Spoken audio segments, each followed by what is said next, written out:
पूना कहानियों का। पूना कहानियों का में आज की कहानी है नगा पर्वत की एक घटना। इसके लेखक हैं सच्चिदानंद हीरानंद वात्स्यायन अज्ञेय, आवाज प्रज्ञा पांडे की।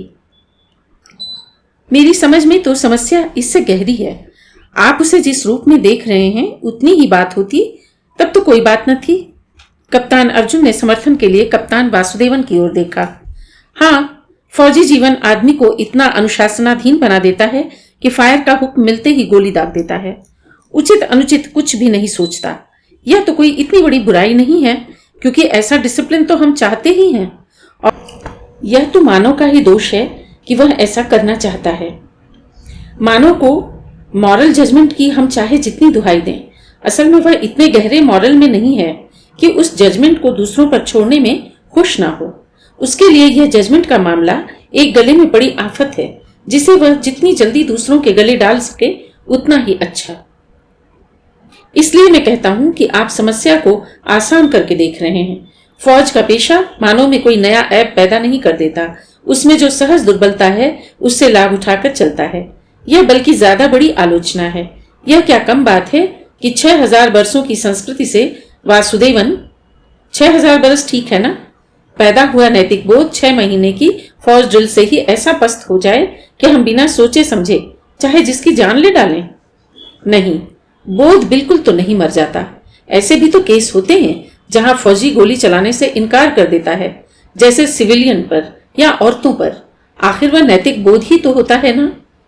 हाँ, मगर वह इसलिए कि डिसिप्लिन में ऐसे अपवाद रखे जाते हैं।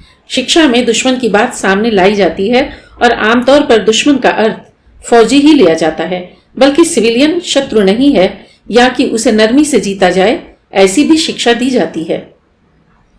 ऐसी शिक्षा भी दी जाती है।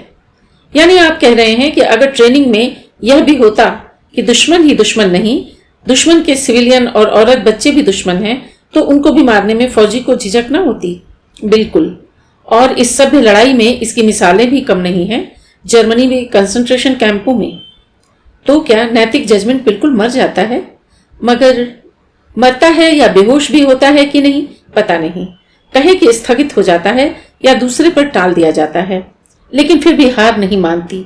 जैसे निर्धन माँ पूस माह की सर्दी में अपने सर्वथा अपर्याप्त एवं फटे आंचल को बच्चे पर उड़ाकर आंचल के सहारे उतना नहीं जितना अपनी लगन के सहारे उसे ठिठुरने से बचा लेना चाहती हो। फौज से छुट्टी पाकर ये परिचित अफसर कभी कभी एक्स सोल्जर्स क्लब के एक छोटे कमरे में आ बैठते थे। तीनों कप्तानों ने अपने को सिविलियन जीवन में भी कप्तान कहने के अधिकार का उपयोग किया था। मेजर वर्धन अब अपनी मुफ्ती पोशाक में मिस्टर वर्धन रहना ही पसंद करते थे, पर अभ्यासवश बाकी उन्हें मेजर कह ही जाते थे। सहसा सन्नाटे में जैसे चौंक कर वह बोले, मेरी राय तो तुम लोग जानते हो। असल में हम लोग युद्ध की ओर ही ध्यान दें तो ज्यादा अच्छा है। फौजी जीवन के दोष देखने से हमारी दृष्टि स्खलित हो जाती है। लेकिन क्या दोनों एक दूसरे में निहित नहीं है? फौजी जीवन और युद्ध को अलग कैसे किया जाए? युद्ध के लिए ही तो फौजी जीवन है। हाँ, लेकिन यह साध्य और साधन वाले झमेले में पड़ना है। यह ठीक है कि साधन की भी परख होनी चाहिए। अच्छे साध्य के लिए लगकर भी बुरा साधन बुरा है, मगर असल में तो साध्य ही बुरा है। साधन तो शायद उतना बुरा ना भी हो। यानी आप नहीं मानते कि फौजी जीवन आदमी को नीचे खींचता है? हाँ और नहीं। अनुशासन उसे मशीन या कि सधा हुआ पशु या शिशु बनाता है, यह ठीक है। लेकिन एक तो हम इच्छा से यह परिणाम चाहते हैं, जैसा कि वासुदेवन ने कहा। दूसरे, सधा हुआ पशु मानव से ऐसा बुरा ही है, यह दावा करना दंभ नहीं है। तीनों ने कुछ चौंकी हुई दृष्टि से मेजर की ओर देखा, मानो कहना चाहते हूं, आपसे ऐसी बात की आशा नहीं थी। मेजर वर्धन ने कहा, आप सोचते होंगे कि मैं सिनिकल हो रहा हूं। नहीं, सचमुच सधे पशु के लिए मेरे मन में सम्मान है, और यह भी मैं जानता हूं कि वह उतना अधिक बुरा नहीं हो सकता जितना कि युद्ध की परिस्थितियों में मनुष्य हो सकता है। और मनुष्य भी कोई विकृत मन वाला खूंखार प्राणी नहीं। सीधा सादा भाई बहनों जोरू बच्चों के बीच रहने वाला, 10 से 6 तक दफ्तर में या 6 से 10 तक खेत में खटने वाला अत्यंत मामूली मनुष्य, जैसे कि फौजी आमतौर पर होते हैं। इसीलिए जहां आदमी पशु बन जाता है वहां मैं उसे उतना खतरनाक नहीं मानता। फौज का डिसिप्लिन केवल इतना करता है, इससे बदतर कुछ नहीं। लेकिन युद्ध, यह तो ठीक है कि युद्ध जो करता है वह फौजी जीवन नहीं करता, मगर युद्ध से आदमी के गुण भी तो उभरते हैं, चोपड़ा ने कहा। हाँ, वैसा भी होता है, और यह भी होता है कि जिनके गुण उभरते हैं वे आगे जाकर मर जाते हैं, और जिनके ऐब उभरते हैं वे जान बचाकर घर लौटते हैं। हतो वा प्राप्स्य से स्वर्गम, आज भी उतना ही सच है, मगर जित्वा वा भोक्ष से महीन, न मालूम, बल्कि जयी आजकल भोगता है, कोई कह नहीं सकता। लेकिन आप यह क्यों कहते हैं कि मनुष्य पशु से बदतर हो जाता है? यूं तो मनुष्य जब पशु होता है तब पशु से बदतर होता है, यह आपने सुना ही है, क्योंकि पशु पशु होकर अपने पद पर है और मनुष्य अपदस्थ पतित। मगर आपको इस पर आपत्ति क्यों है? यह बताइए कि जब आप कहते हैं कि मनुष्य सधा हुआ पशु है, तब आपका अभिप्राय क्या होता है? कप्तान अर्जुन धीरे धीरे बोले, यही कि वह अपना विवेक छोड़कर सिर्फ अनुशासन पर चलता है। हुक्म दो गोली मारो तो गोली मार देगा, आग में कूदो तो आग में कूद पड़ेगा। कभी झिझक भी हो सकती है डर से, पर अगर पशु ठीक सधा है तो डर रहते भी कूद पड़ेगा। और अनुशासन से डर को दबाने के कारण ही फौज में इतने मेंटल केस होते हैं। चोपड़ा ने दाद दी। हाँ ठीक है, तो सधा हुआ मानव पशु अपनी सहज इच्छा या विवेक के ऊपर दूसरे की इच्छा या विवेक को मानकर उसके अनुसार चलता है। यानी मानव का जो अपने विवेक को अमल में लाने का कर्तव्य है, उसे वह चलिए ताक पर रख देता है कुछ काल के लिए। यह फौजी अनुशासन की देन है। पर अगर वह पशु अनुशासन के नाम पर अपने नैतिक बोध को, सद्विवेक को ताक पर रख दे और फिर सहज पशु प्रवृत्ति की झोंक में अनुशासन को भी भुला दे, तब तो वह पशु से बदतर है ना? वासुदेवन ने तनिक मुस्कुराकर कहा, पशु प्रवृत्ति में बहने वाला तो पशु ही हुआ, पशु से बदतर कैसे कहेंगे? हाँ, मगर सधा हुआ पशु वह नहीं है, और हम यह मान ले रहे हैं कि अशिक्षित पशु शिक्षित पशु से बुरा है, और युद्ध फौज के शिक्षित पशु को अशिक्षित बना देता है। वासुदेवन ने दिलचस्पी से पूछा, क्या प्रसंग है वह? वह है ना कि अहमन्य मूर्ख कॉलेजों में अपना दिमाग खराब करते हैं, दाखिल होते हैं बछेड़े, लेकिन निकलते हैं पूरे गधे। हाँ, कहकर चोपड़ा ने ठहाका लगाया। मगर एक बात है, बंस ने पशु को और घटिया पशु बनाया, मनुष्य को पशु नहीं। हाँ, क्योंकि वह कॉलेज की पढ़ाई की बात थी, उसमें इससे ज्यादा ताकत नहीं है। मगर जंग, मेजर वर्धन ने फिर वातावरण को गंभीर कर दिया। फिर मानो उन्हें स्वयं ध्यान आया कि क्लब के सामाजिक वातावरण को हल्का ही रहना चाहिए, और वह सहसा चुप हो गए। कप्तान थोड़ी देर देखते रहे, मानो सोच रहे हों कि उस मौन को तोड़ना उचित है या नहीं। फिर उन्होंने ही पूछ डाला, मेजर वर्धन, आपकी बात से मैं पूरी तरह कन्विंस तो नहीं हुआ, मगर ऐसा लगता है कि आप किसी घटना के परिणाम से ऐसा कह रहे हैं, और घटनाओं का तर्क भी एक अलग तर्क है ही। कप्तान अर्जुन भी बढ़ावा देते हुए बोले, और अपने ढंग का अकाट्य तर्क सुनाइए, हम सब सुन रहे हैं। मेजर वर्धन ने एक बार तीनों की ओर देखा, फिर एक स्थिर दृष्टि से आग की ओर देखकर बोले, हाँ, घटना का अपना अलग तर्क होता है। जो घटना अभी मेरे ध्यान में आई थी वह मेरी बात की पुष्टि करती है या नहीं न जाने, मगर उसको समझा जा सकता है, और उसी के भीतर तर्क के आधार पर, नहीं तो इंसान ऐसा अनरीजनेबल कैसे हो सकता है, समझ में नहीं आता। आखिर पशु बुद्धि भी तो बुद्धि है। थोड़ी देर सन्नाटा रहा, चारों आग की तरफ देखते रहे। मेजर वर्धन के चेहरे की रेखाएं कड़ी हो आईं, मानो उनकी स्थिर दृष्टि आग में कुछ देख रही हो और निश्चलता के जोर से उसे पकड़े रहना चाहती हो। फिर उनकी मुद्रा तनिक सी पसीजती जान पड़ी, मानो बात कहने का ही निश्चय करके उन्हें कुछ तसल्ली मिली हो।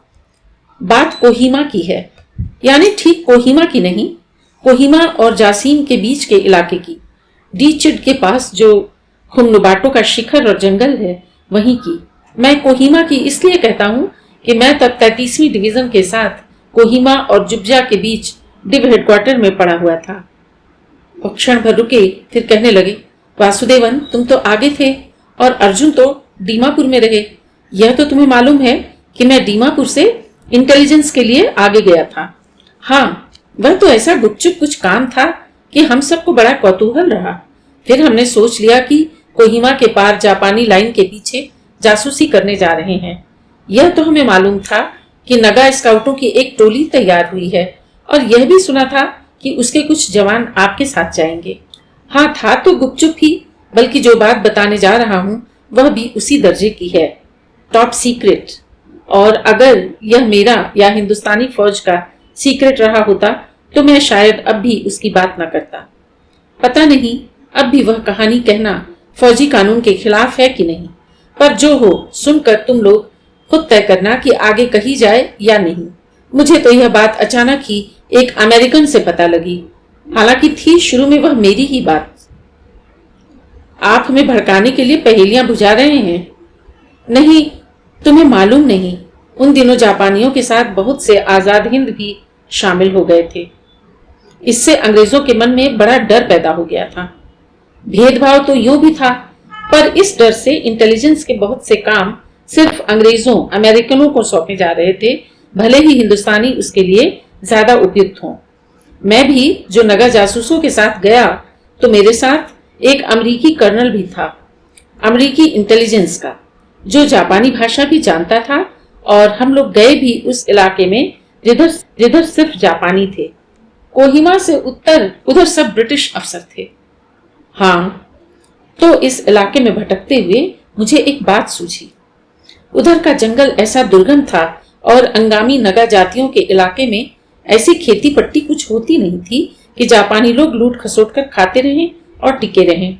आए तो वे भी इसी भरोसे थे कि पहले लूट पाट कर खाते रहेंगे, फिर दीमापुर पर कब्जा हो जाएगा तो वहां ढेरों रसद जमा होगी ही, हम आखिरी वक्त तक उसे बचाने का लोभ जरूर करेंगे। तो मुझे यह सूझा कि नगा पहाड़ियों में नगे तो कंदमूल और बूटियां खाकर रह भी लेंगे। जापानी तो ये सब बातें जानेगा नहीं। जब नगा गांवों का थोड़ा बहुत चावल और बकरी कुत्ते खा चुकेगा तब भूखे पेट बड़ी जल्दी डिमोरलाइज होगा, और वैसे अर्ध बर्बर का हौसला जब गिरता है तो धीरे धीरे फिसलता नहीं, एकदम नीचे आता है। ऐसे में अगर उसमें यह प्रचार किया जाए कि वह आत्मसमर्पण कर दे तो उसकी जान भी बचेगी और खाना भी मिलेगा। तो हाँ, विकट लड़ाका था जापानी, पकड़ा नहीं जाता था, मरता था या आत्मघात कर लेता था। मैंने एक बार 5-6 कैदी जापानी देखे। वैसा पस्त जंतु मैंने कभी नहीं देखा होगा। उनकी आंख नहीं उठती थी। उन्हें कैद का दुख नहीं था, यह था कि वह आत्मघात न कर सके, पहले पकड़े गए। मगर यह भी बात थी कि उन्हें सिखाया जाता था कि पकड़े न जाएं, नहीं तो बड़ी दुर्गति होगी। और यह बात उनकी समझ में भी आ जाती थी, क्योंकि वे खुद कैदियों की बड़ी दुर्दशा करते थे, कम से कम कई बार तो जरूर। जो हो, मुझे यह सूझा कि यहाँ खाइयों में जो 200-300 जापानी कीचड़ मच्छर जोकों में पड़े सड़ रहे हैं, जिस पर खाने को चावल मांस कुछ नहीं और पीने को गंदला पानी, जो पियो और पेचिश से मरो। और एक बड़ी बात कि दुश्मन कहीं दिखता नहीं, क्योंकि उस घने जंगल में वहां दिन में भी अंधेरा सा रहता था। 200 गज दूर पर दुश्मन की खाइयां हो सकती थीं और चिल्लाएं तो एक दूसरे की आवाज सुन सकते थे।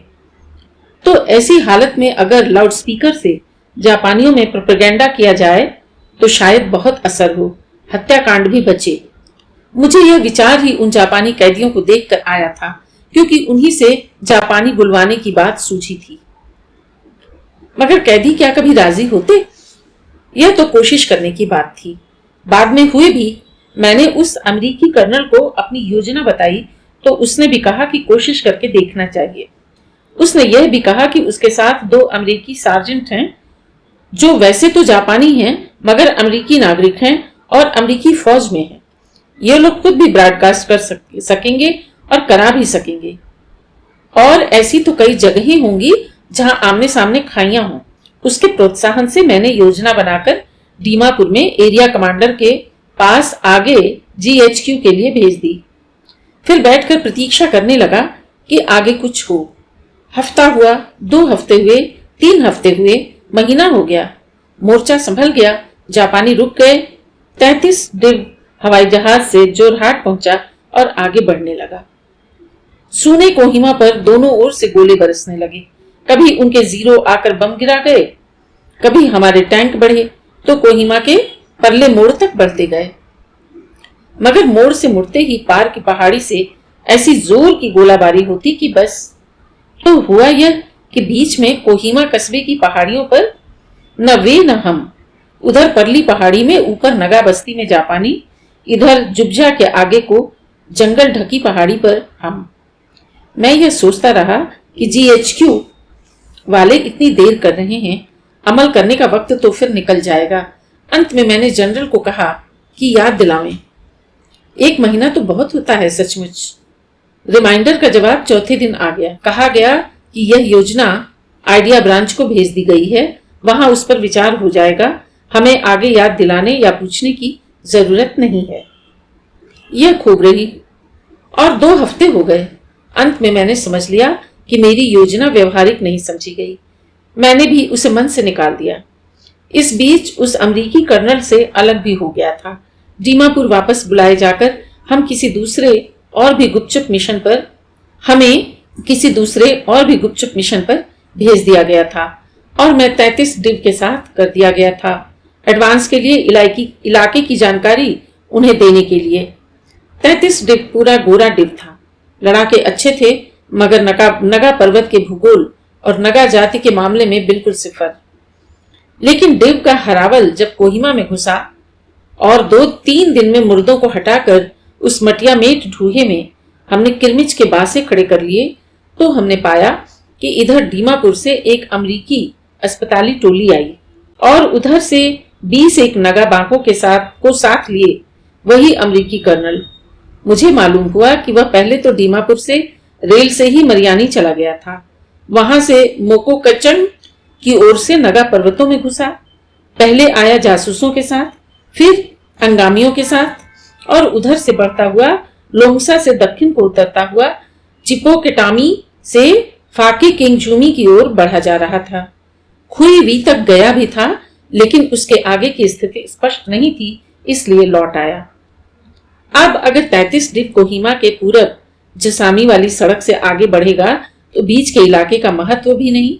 जापानी या तो पीछे हटेगा या बीच में फंस जाएगा और अंगामी फिर किसी को छोड़ने के नहीं। एक तो यूं ही वे परतों को बेइज्जत किया हो, उनको तो वो भून कर खा जाएंगे। बातचीत के सिलसिले में मैंने अपनी योजना की बात छेड़ी और कहा कि GHQ वाले भी अजीब हैं। जहां 6 हफ्ते आइडिया ब्रांच एक आइडिया को सेती रहती है। कर्नल ने एक तीखी नजर मुझ पर डालकर कहा, ओह फॉरगेट इट वर्धन। मैंने फिर कहा, खैर आइडिया तो अब गया ही, पर आखिर GHQ का संगठन क्या है? ना ही अच्छा हो आइडिया। अब की बार उसने मेरी ओर तीखी दृष्टि से देखा और पूछा, तुम्हें सचमुच नहीं मालूम कि उस आइडिया का क्या हुआ? मैंने और भी विस्मय से कहा, नहीं तो। तब वो बोला, all right, I will tell you. वैसे जितना सीक्रेट वह तब था जब तुमने मुझे बताया था, उससे ज्यादा सीक्रेट अब हो गया है, क्योंकि वह आजमाया जा चुका। मैं सन्नाटे में आ गया। कब और असफल हुआ? मैंने पूछा, आपको कैसे मालूम है? बोला, वही मेरा हर्ष मिशन था। तीनों श्रोताओं ने चौंक कर कहा, रियली मेजर वर्धन, ऐसी बात थी? हाँ। मैं हक्का बक्का 1 मिनट उसकी ओर देखता रहा। फिर मैंने कहा, मेरी कुछ समझ में नहीं आया कर्नल, शुरू से कहिए। वह कहने लगा, हाँ शुरू से ही कहता हूं। वैसे शुरू तो तुम ही जानते हो। तुम जो सोच रहे हो कि आइडिया ब्रांच वाले गुम होकर बैठे रहे, वह बात नहीं थी। लेकिन वह थोड़ा सा झिझका, लेकिन मैं उसका भाव ताड़ गया। मैंने कहा, ओह मैं समझा, शायद उन्होंने सोचा कि इस आइडिया की जांच हिंदुस्तानी को नहीं सौंपनी चाहिए, यही ना? हाँ, मुझे डर है कि यही जो हो, मुझे यही आज्ञा मिली। इधर से तो मोको कचंग गया, वहां आदेश मिला। उधर से फौजें आगे बढ़ रही थीं, सब ब्रिटिश ही थीं, थोड़ी सी अमेरिकी टुकड़ियां थीं बस। उनके साथ बढ़ते हुए हम सटाका से नीचे खुइंगवी पहुंचे। खुईवी के पास ही खुन्नुबाटो शिखर है और उसकी ढाल पर भारी जंगल। दूसरी पार जुलहामी में और साथाजूमी में जापानी थे, यह हमें मालूम था, पर जंगल में अजीब खिचड़ी थी। कहीं हमारी खाइयां, कहीं दुश्मन की। हमें तो कुछ पता न लगता। पर वे अंगामी जवान तो जैसे हवा सूंघ कर दुश्मन पहचानते थे। उन्हीं के भरोसे हम बढ़ते थे। यानी आइडिया की जांच के लिए वह आइडियल जगह थी। मेरा कौतूहल बढ़ता जा रहा था। मैंने फिर पूछा, फिर जांच हुई? हाँ हुई, उसने कहा, फिर कुछ सोचते हुए। मगर कैसी जांच? यूं तो खैर बहुत ठीक जगह थी। इधर जहां हमने लाउडस्पीकर फिट किए वहां टामियों की खाई थी। 2 कंपनियां 7 दिन से उस खाई में थीं। 4 दिन बाद बारिश होती रही थी और उनकी हालत ऐसी हो रही थी कि कुछ पूछो मत। तुम्हें तो कुछ खुद ही अनुभव है, कहकर वह थोड़ा हंस दिया, क्योंकि कीचड़ से लदफद कहीं रुक कर सब कपड़े उतार कर जोंके ढूंढने का काम हम साथ कर चुके थे। मच्छर से तो मच्छर क्रीम बचा लेती, पर कीचड़ और जोंक से बचाव नहीं था। फिर उसने कहना शुरू किया। टामियों की हालत देखकर मैंने उन्हें बताया कि हम जापानियों को सरेंडर करने को कहने वाले हैं। मैंने सोचा कि इससे उनके ऊबे और हारे हुए मन को कुछ सहारा मिलेगा। 7 दिन से वहां पड़े पड़े उनका खाना पीना सोना सब खाई में ही हो रहा था। इतने दिन में उन्हें एक भी जापानी नहीं दिखा था। लेकिन बाहर निकलकर आगे बढ़ने या झांकने की भी सख्त मनाही थी, क्योंकि यह सब जानते थे कि सामने बहुत पास दुश्मन है। जापानी की घात में बैठे सड़ रहे हैं, पर जापानी है कि दिख कर नहीं देता। यही हाल था। उधर जापानियों का भी ठीक यही हाल होगा, यह तय बात थी। बल्कि बदतर, क्योंकि हमारी लाइन में कम से कम रसद पट्टी तो ठीक ठाक थी और वे कमबख्त खाने पीने से भी लाचार थे। उनकी सप्लाई सर्विस ही नहीं थी। मैंने लाउडस्पीकर लगवा दिए और एकाएक पूरे जोर से जापानी में ब्रॉडकास्ट शुरू हो गया। मैंने पूछा, फिर क्या असर हुआ? वह बोला, पहले तो आवाज होते ही जोरों से मशीन गनों से गोलियों की बौछार हुई। इसका इम्कान ही था। हमने खाई से दूर दूर 2-3 लाउडस्पीकर लगाए थे। कभी कोई बोलता था, कभी कोई। फिर धीरे धीरे बौछार कुछ मध्यम पड़ी, मानो अनमनी सी हो गई, जैसे वे बीच बीच में सुन रहे हों। हमने और जोरों से चीखना शुरू किया, तुम हार गए, तुम्हारी मौत निश्चित है। गोली से नहीं तो भूख और बीमारी से। जोंकों से खून चुसवाना सिपाही का काम नहीं। हथियार डालकर इधर चले आओ। इधर तुम्हारी जान भी बचेगी, खाइयों से छुट्टी मिलेगी, अच्छा खाना मिलेगा। जो आत्मसमर्पण करेगा उसकी प्राण रक्षा के हम शपथ लेते हैं, वगैरह। इधर कंपनी कमांडरों को बता दिया गया था कि जो जापानी आत्मसमर्पण करने आए, निहत्थे या हाथ उठाकर उन्हें आने दिया जाए, बंदी करके आराम से रखा जाए और फिर उन्हीं से आगे ब्रॉडकास्ट कराया जाए। मेजर वर्धन सांस लेने रुके। फिर उन्होंने जैसे जागते हुए पूछा, तुम लोगों का क्या ख्याल है? अपील का क्या असर हुआ? वासुदेवन ने कहा, मेरी समझ में तो असर होना चाहिए था, पर आप तो बता चुके हैं कि वह नाकामयाब हुई थी। मेजर वर्धन फीकी हंसी हंसे। हाँ, असर हुआ, जोरों का असर हुआ। नाकामयाब वह अपील नहीं, मेरी योजना हुई थी। तीनों प्रतीक्षा में चुप रहे। मेजर वर्धन फिर कहने लगे, कर्नल मोज ने, यही उस अमरीकी का नाम था, मुझे बताया। 1 घंटे के हुल्लड़ के बाद राइफलें ऊपर उठाए 200 जापानी सहसा खाई में से निकल आए और आगे बढ़ने लगे। मुझे स्वप्न में भी उम्मीद नहीं थी कि इतनी जल्दी इतना असर होगा। बाद में मालूम हुआ कि सामने की खाई में कुल इतने ही आदमी थे। 2-3 अफसरों ने आत्मसमर्पण का विरोध किया था, पर उनको जापानियों ने मार डाला और बाकी पीछे भाग गए दूसरी खाई में। जापानी जंगल की ओट से निकलकर सामने दिखने लगे। मैंने कहा, यह तो आश्चर्यजनक सफलता रही। वह बोला, हाँ, या कि रहती, और चुप हो गया। मैंने पूछा, क्या मतलब? तो थोड़ा रुक कर बोला, जैसे ही उनकी मटमैली हरी वर्दी जंगल की हरियाली से अलग पहचानी गई और मैंने खुशी से भर कर कहा कि देखो वे आ रहे हैं, वैसे ही एक अनहोनी घटना घटी। टामियों की पूरी कतार ने बिना हुक्म के, बल्कि हुक्म के खिलाफ खट से सब मशीन गनें उठाईं और दनादन दाग दी। मैंने कहा, है? और कर्नल की ओर देखता रह गया।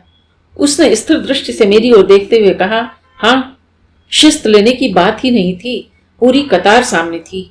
अभी मैं समझ भी नहीं सका था कि क्या हुआ कि सब जापानी चित्त हो गए।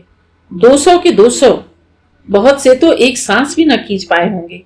कुछ एक आध बार कराह सके, 2-1 सिर्फ जख्मी हुए थे और बाद में अस्पताल में मरे। उस पर वक्त सब साफ हो गया। उस वक्त सब साफ हो गया। मैंने पूछा, मगर यह हुआ कैसे? वह बोला, अब आगे कैसे बताऊं? अब कैसे क्या बताऊं? ब्रिटिश आर्मी डिसिप्लिन बहुत अच्छी है, सबसे अच्छी। मगर स्थिति की कल्पना करो, वैसे में जापानी की भावना पर भी गोली दाग देना और ऑटोमेटिक एक्शन था। वैसे में जापानी की भावना पर भी गोली दाग देना और ऑटोमेटिक एक्शन था। वह हुक्म उदूली है, यह किसी के ध्यान में नहीं आया होगा, और विश्वासघात है, यह तो किसी को सूझा भी नहीं होगा।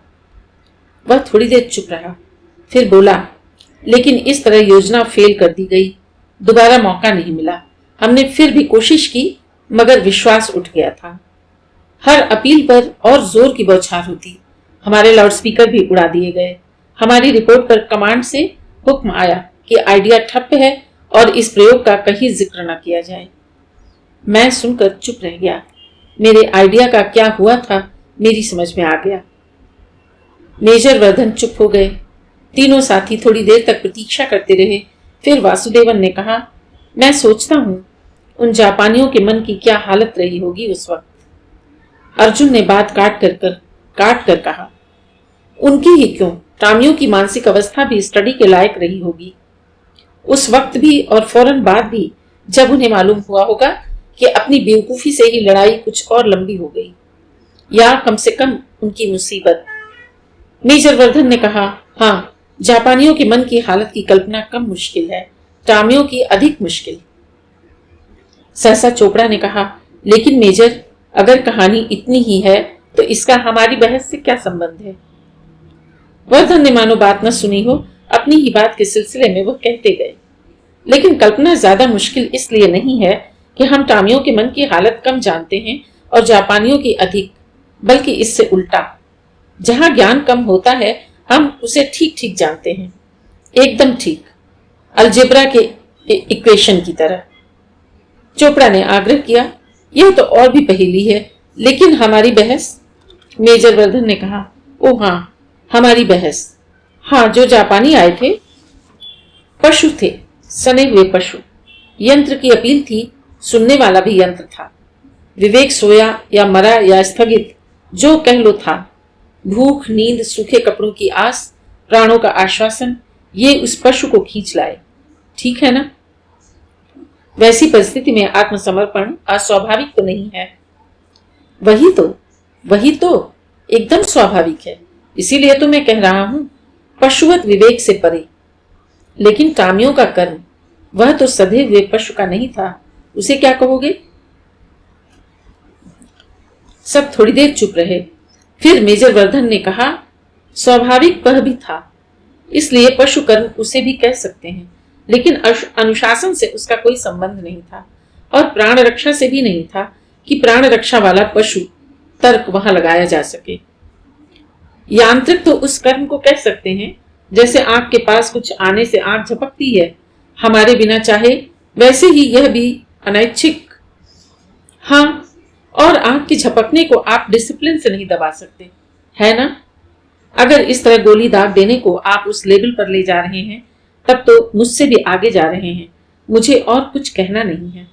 फौजी जीवन में आदमी विवेक छोड़कर अनुशासन के सहारे चलता है, और युद्ध का दबाव उसे अनुशासन से भी परे ले जाता है। उस स्थिति को मैं क्या नाम दूं? थोड़ी देर चुप रहकर मेजर वर्धन उठ खड़े हुए। खड़े खड़े बोले, उसके लिए नाम नहीं है। मेरा ख्याल है कि नाम जिस भाषा में होता है वह भाषा हम लोग नहीं जानते। तीनों ने कौतूहल से उनकी ओर देखा। वह फिर कहने लगे, हमारी भाषा या विवेकी भाषा बस्ती गांव की भाषा है। पशु की भाषा उसका अर्थहीन चीखना चिल्लाना है।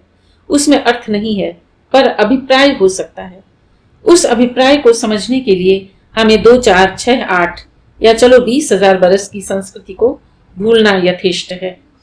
मगर जिस भाषा में जंगल में पेड़ पेड़ से बोलता है, पत्ती पत्ती मरमर कर उठती है, उस भाषा को क्या हम जानते हैं, जान सकते हैं? उसे समझने के लिए हजारों बरस की सांस्कृतिक परंपरा को नहीं, लाखों करोड़ों बरस की जैविक परंपरा को भूलना जरूरी है। आदम हवा के युग में नहीं, कच्छ मछली और सूअर के अवतारों को भी भूलना जरूरी है। मछली और सूअर के अवतारों के युग में जाना जरूरी है। सूअर के दांत पर जो धरती टंगी हुई थी, बल्कि उसमें भी नहीं, वह सूअर जिस कीच में खड़ा था उसमें।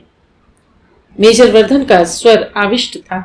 उसकी गर्मी तीनों साथियों को छू रही थी, मगर अंगीठी की आग ठंडी पड़ गई थी। मेजर का चेहरा अंधेरे में था और तीनों एक हल्की सी सिहरन से कांप गए।